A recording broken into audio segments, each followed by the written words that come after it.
Welcome to my YouTube channel, Chronicles by Phoebs. Please drop a like, comment and subscribe. I was born into a loving home. My mom, Cecilia, was my everything. She had this soft voice, always singing Yoruba songs while braiding my hair when I was small. She called me Richard or Richie. She believed in me so much, always saying I would be great one day. I never imagined she would leave so soon.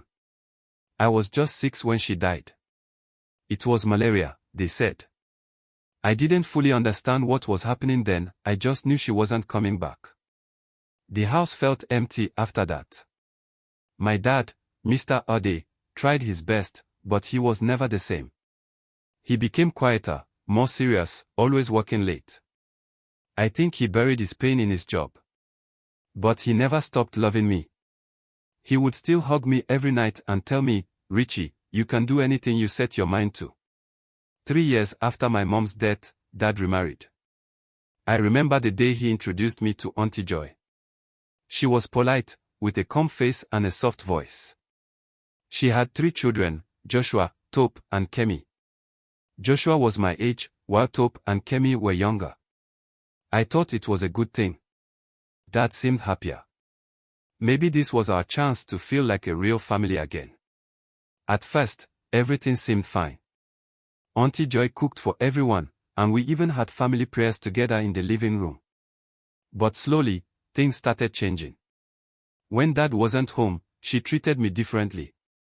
Her children could play, laugh, and even watch cartoons after school. But I was always the one sent to fetch water, wash the plates, or sweep the compound. If I ever refused or complained, her face would tighten. Are you not the man of the house? USCF should be responsible. I never told Dad. I didn't want to stress him. He had already lost so much. Then, the worst day of my life came. Dad died. It was a car accident. I was 12. I remember how they told me after school, our pastor came to pick me up with tears in his eyes. That night, I felt something break inside me. My last parent, gone. After the burial, the house was different. Colder. Auntie Joy didn't pretend anymore. She made me move out of my bedroom and sleep in the storeroom. My mattress was placed on the floor next to curtains of old clothes and buckets. I was treated like a houseboy, cooking, cleaning, and running errands while her children did nothing. I should have told someone. But who? I had no one. The only thing that kept me going was school. I have always loved learning. I dreamt of becoming a pilot since I was 10. I wanted to touch the sky, just like the planes I watched from our rooftop. I studied hard, top of my class in math and physics. My teachers noticed my passion and encouraged me. By God's grace, my hard work paid off. At 16, I won a full scholarship to study aeronautical engineering abroad. The letter came in the mail one morning, and I couldn't believe my eyes. I had done it. I had made Dad proud, even in death. Everyone was happy, my uncles, aunties, neighbors, and even our pastor. I remember how people clapped when they announced it in church. Some called me a genius. But the person who didn't clap? Auntie Joy. She only smiled that thin smile and said, "We thank God." Oh. I should have seen it then. The jealousy. The bitterness. But I was too excited to notice. A week later, my life shattered. It was a Saturday morning. I had been up late reading about life in Canada, dreaming of my new school. I was still half asleep when I heard loud banging on the front door. Bang. Bang. Bang. I jumped up, heart pounding. Before I could even think, the door burst open. 3 uniformed police officers stormed in. "Where is he? Where is Richard Olumide?" one of them shouted. I froze. I'm here, sir. What's happening? They didn't answer. One grabbed my hands roughly, twisting my arms behind my back. Cold handcuffs snapped onto my wrist. "You're under arrest for the rape of Miss Kemi Joy," the officer said flatly, like he was reading a script. My mind went blank. Rape. I felt like the walls were closing in on me. Sir, what? I didn't. Keep quiet. Anything you say will be used against you in court, the officer barked.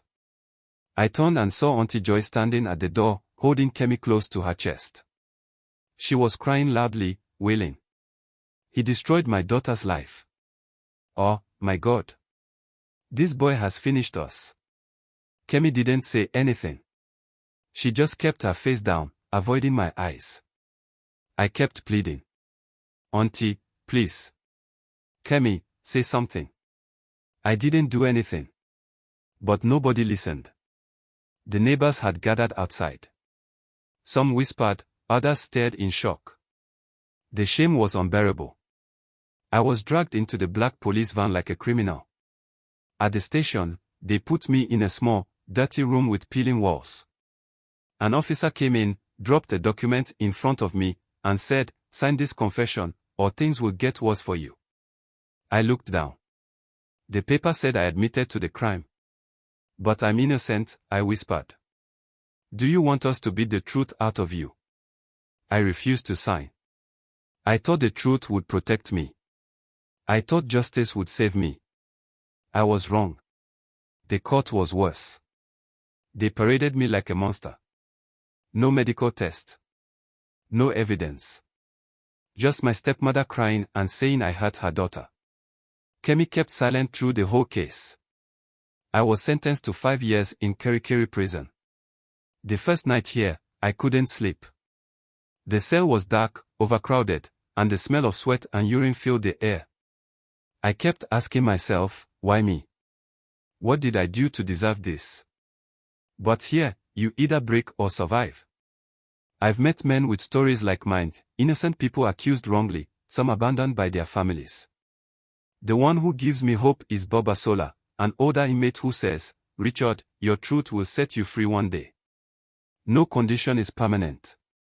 2 years into Richard's prison sentence, everything changed. Kemi fell seriously ill. She had been carrying a burden for too long, and it was eating her from the inside. One evening, while lying weak in a hospital bed, she broke down and confessed the truth to the nurse attending to her. Auntie.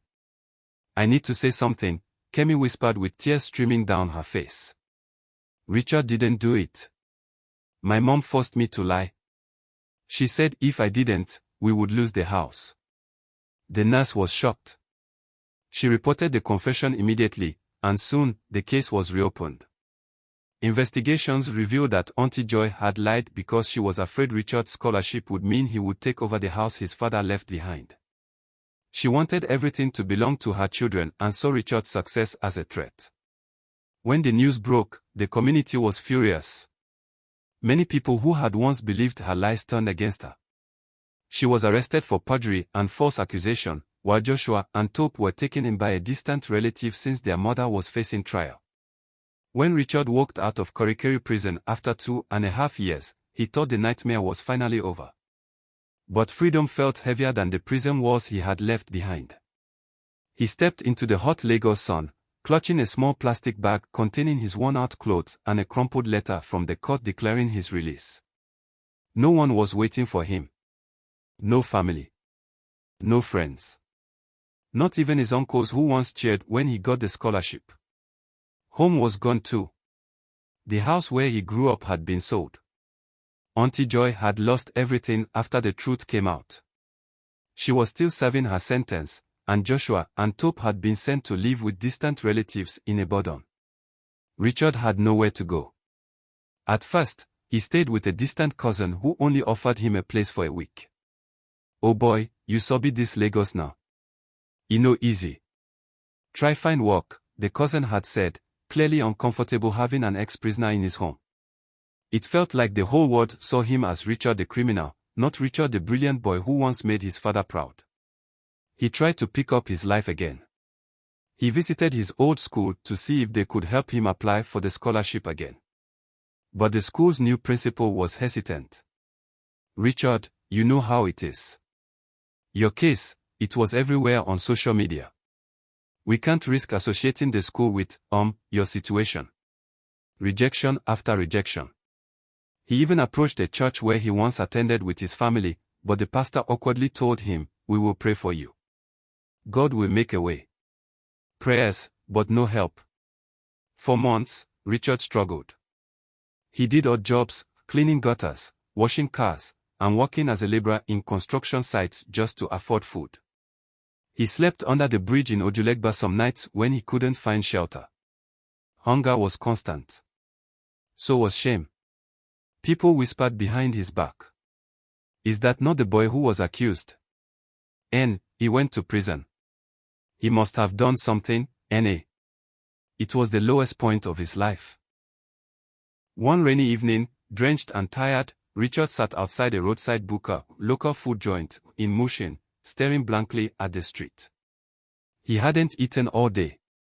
The cold bit into his skin as he watched people pass by, living normal lives.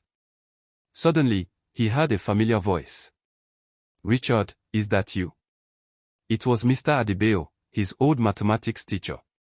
The one who once called him a genius. The man looked shocked at Richard's appearance, thin, tired, and broken. "What happened to you?" he asked, eyes filled with genuine concern. Richard couldn't hold back.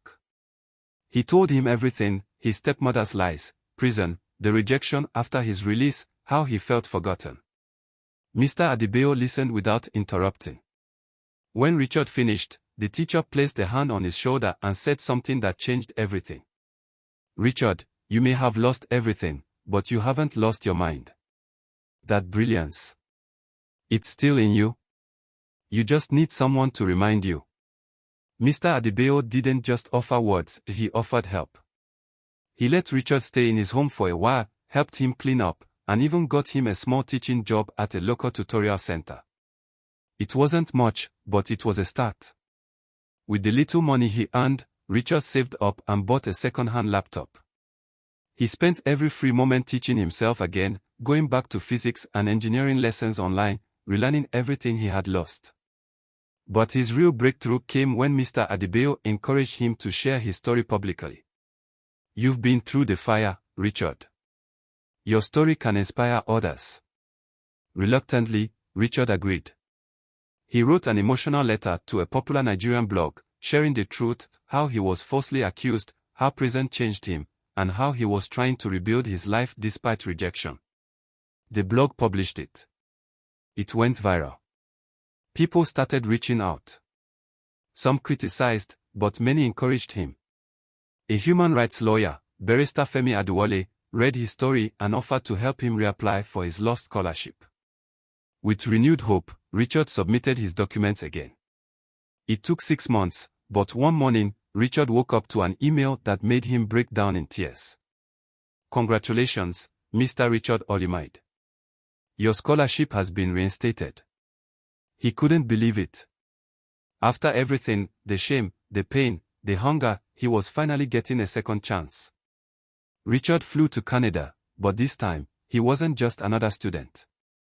His story had made him stronger. He graduated with top honors, earning awards for his research in aviation safety systems. Years later, he returned to Nigeria, successful but humble. He didn't return to flaunt wealth but to give back. He started a foundation for wrongly accused youth, offering legal aid and scholarships. But there was still one more thing he had to do. He visited the prison where he once stayed, standing before a group of young inmates. "My name is Richard Olimide," he began, voice steady but emotional. "I was once here too. But prison doesn't define you. Your mistakes or the lies told about you don't have to be the end of your story." He also met Kemi again. She had grown into a young woman, carrying the guilt of what she had done. She could barely look him in the eye. But Richard forgave her. "You were scared. I understand now. I forgive you, Kemi." As for Auntie Joy, she served her sentence but never fully recovered from the disgrace. She lived quietly in her sister's home, no longer the proud woman she once was. Richard didn't just bounce back. He became a symbol of resilience, proof that even when the world turns its back on you, faith, hard work, and forgiveness can rewrite your story. His name was no longer tied to shame. It was tied to hope. Don't forget to drop your likes and comment on this story. See you again.